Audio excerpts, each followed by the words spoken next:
pessoal, aqui é o Fernando Nakagawa e esse é o Que Eu Faço, podcast de finanças e investimentos da CNN Brasil. Aqui do meu lado, como sempre, a minha amiga, a minha querida Luciana Barreto. Oi, Lu. Oi, Naka, e olá também aos nossos ouvintes. Sejam todos muito bem-vindos. Não é de hoje que falamos sobre como analisar o mercado e entender como descobrir as melhores oportunidades, principalmente sobre as ações que estão em alta. Pois é, Lu, mas hoje a gente vai falar sobre o outro lado da moeda dos investimentos. Se tem alguém subindo no mercado, pode ter certeza que tem gente descendo. E o que podemos falar quando as ações têm pouca liquidez? Luciana Barreto, liquidez é aquela característica que é a facilidade ou não de conseguir comprar ou vender um ativo no mercado. Calma, Naka, para nos ajudar a entender melhor o que acontece nessa situação que parece uma sinuca, contamos com a presença dele, Fernando Adba, estrategista-chefe da Santander Corretora. Seja muito bem-vindo mais uma vez ao Que Eu Faço, Fernando. Obrigado, Lu. Obrigado, Fernando. Estou à disposição de vocês. Bom conversar. Xará, você já veio aqui várias vezes e já tem intimidade, vou te chamar de Fê quase aqui. Para começar o assunto, vamos do comecinho. Quais são os riscos de se comprar uma ação que não tem muito desse negócio chamado liquidez? Vamos lá, acho que o primeiro ponto é talvez fazer uma definição um pouco mais precisa do liquidez do que aquela da sua introdução. Liquidez não é só a facilidade de comprar e vender, é a facilidade de comprar e vender com pequenas variações de preço quando eu quero comprar ou quando eu quero vender. Porque se eu quiser chegar para você e falar, vamos vender todos os imóveis de São Paulo agora por R$1, vai aparecer um comprador. Isso não quer dizer que todos os imóveis de São Paulo são líquidos. Quer dizer que eu aceitei um desconto tão grande que alguém fechou um negócio mesmo com ativo não líquido. Então, a primeira é a definição. Liquidez é facilidade de comprar e vender com pequenas variações de preço para grandes variações de quantidade. Tendo dito isso, o risco de comprar uma ação sem liquidez é você ter que aceitar perdas quando você precisar vender, ou no momento, ou quando você quiser comprar, você tem que aceitar variações de preço maior do que seriam normais numa ação com liquidez.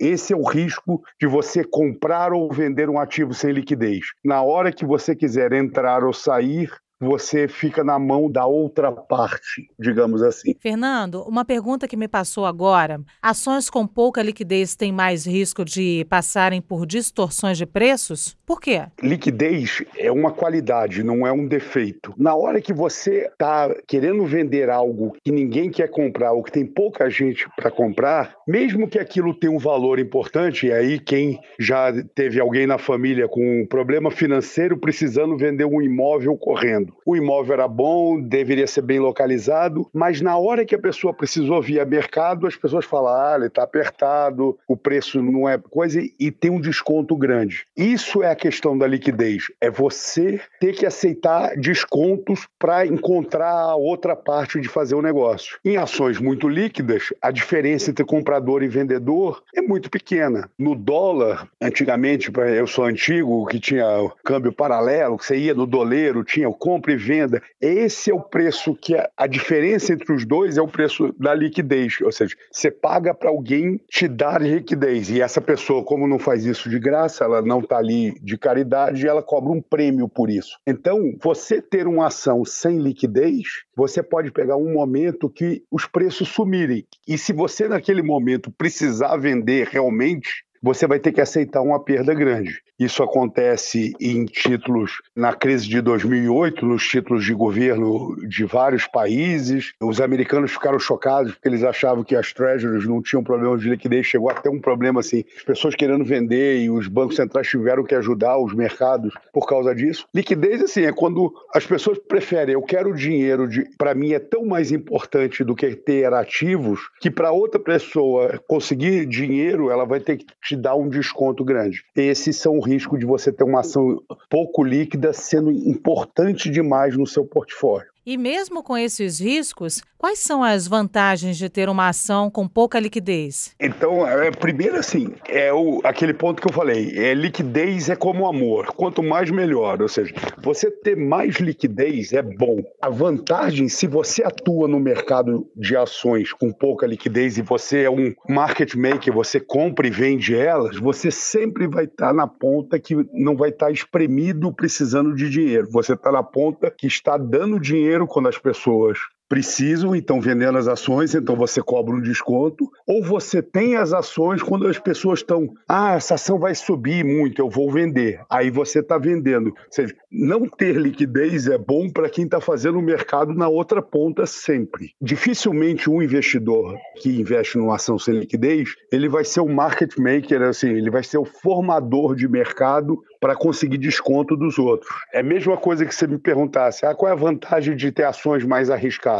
Risco é pior do que não risco. A questão da liquidez é saber assim, eu estou querendo investir em ações pouco líquidas. Eu tenho que exigir um prêmio maior, ou seja, tudo mais constante. Você tem que exigir um retorno na sua cabeça maior para aquela ação do que uma ação líquida. Segundo ponto, e aí talvez da sua pergunta, ações menos líquidas são também ações menos olhadas por pessoas como eu, como analistas profissionais. Os analistas profissionais olham menos por pura questão profissional, assim, tem menos gente comprando, logo o meu produto, que é a análise daquela ação, tem menos gente para olhar, logo eu deixo de lado, vou olhar, me preocupar com outra empresa. Então, o fato de ter pouca informação disponível sobre uma ação ilíquida faz com que ela possa ter potencial de distorção de valor muito grande. E isso, para quem estuda aquela ação, pode ser uma grande vantagem. Eu e você estamos comprando ações ilíquidas e você faz seu dever de casa e estuda, você pode ter oportunidades que um acionista que compra uma ação muito líquida não tem, porque está todo mundo olhando aquela ação. Se está todo mundo olhando aquela ação, normalmente ela mais ou menos está naquele preço. Ela tem poucas surpresas. Numa ação ilíquida, e aí não pela virtude dela ser ilíquida, porque não é virtude, mas pelo fato de menos pessoas olharem, menos pessoas estudarem o seu balanço, menos pessoas entenderem o seu negócio, faz com que a pessoa que faz esse dever de casa tenha oportunidades maiores.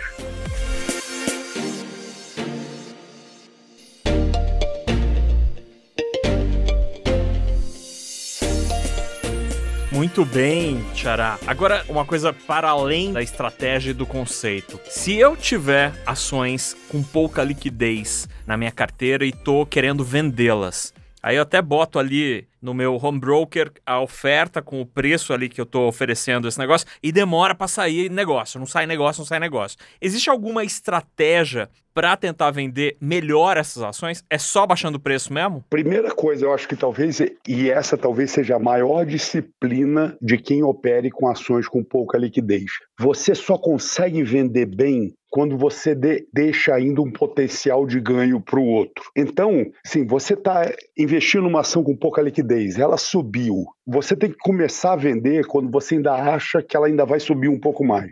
Porque é essa visão que você está tendo. Ela ainda vai subir um pouco mais, que aquele comprador novo vai aparecer e te dar liquidez, te dar mais dinheiro por aquela ação. Então, eu acho que talvez a coisa é muito difícil, mas é talvez a disciplina de quem opera com ações com liquidez. Você nunca vai sair no máximo, você sempre vai vender um pouquinho antes, mesmo, ainda tem falta aquela outra história da empresa que ainda não está no preço. Ok, mas você já tem que sair, porque você sabe que quando virar, a liquidez vai sumir. Essa, eu acho que talvez a maior dificuldade e a estratégia que a gente recomenda é você ir vendendo, mesmo quando você acha que ainda tem um potencial de alta, para você terminar como se fosse, olhando uma parábola ali, o cume. Você não vai vendendo no alto, você vai vender um pouquinho antes, um pouquinho, às vezes, no lugar mais alto, e vai vender um pouquinho mais para baixo. Se você não tiver essa disciplina, achar que você vai conseguir vender toda a sua posição só no melhor momento possível, porque aí alguém vai achar que ainda tem mais e vai te tirar dali, é muito difícil numa ação sem liquidez. Então, eu acho que a estratégia que eu diria não é quase uma recomendação acaciana aqui, mas deixe um pouco de dinheiro na mesa ou deixe um pouco da história boa que aquela empresa ainda tem para o novo comprador, porque senão você talvez, querendo toda essa história, você vai perder o momento de vender. Agora, Xará, para terminar nossa conversa, tem ação com pouca liquidez e que parecem ser boas oportunidades de investimento. Que dicas você pode dar para os nossos ouvintes para analisar esses papéis que às vezes nem profissionais como você estão de olho, porque tem tanto papel no mercado que às vezes não dá para acompanhar tudo. Tem alguma dica para esses papéis que ficam ali escondidinhos na bolsa? A primeira é buscar as informações normais, CVM, formulário de referência, porque apesar da empresa ter pouca liquidez, ao fato dela ser listada, ela tem essas informações. Então, é um dever de casa que você tem que fazer, que vai ser mais difícil porque você não tem um comparativo. O Fernando do Santander acha isso, eu acho aquilo. Não, você só vai ter só a sua opinião e conversas com a empresa. Então, é um exercício mais difícil porque ele perde um pouco a comparação, mas esse dever de casa precisa ser feito. E segundo, e aí talvez uma dica, profissionais de relações com o investidor de empresas menos líquidas também atendem menos pessoas. Então, eles são mais acessíveis, porque como eles atendem menos gente e eles são obrigados a ter um profissional de investimento nessa área, use isso, mande um e-mail, se informe sobre a empresa, que eu acho que eles vão ter o maior prazer de te dar essa informação. Essa talvez seja uma dica, assim, pegando um pouco na carência do relações com o investidor de empresas pouco líquidas. Ou seja, de uma empresa que todo mundo quer cobrir, ele é ocupado e não vai te dar resposta. De uma empresa pequena, às vezes ele vai te dar uma resposta, ele vai te responder um e-mail. Use isso a seu favor. Fernando, muito obrigada por ter aceitado mais uma vez falar com a gente. Até a próxima. Eu que agradeço, Luciana. Eu que agradeço, Fernando. Até a próxima. Abraço. Obrigado, Xará, e obrigado também você, ouvinte, que nos acompanhou em mais um episódio aqui do Que Eu Faço. Até o próximo, Lu. Beijo. Até mais, Naka. Tchau, pessoal.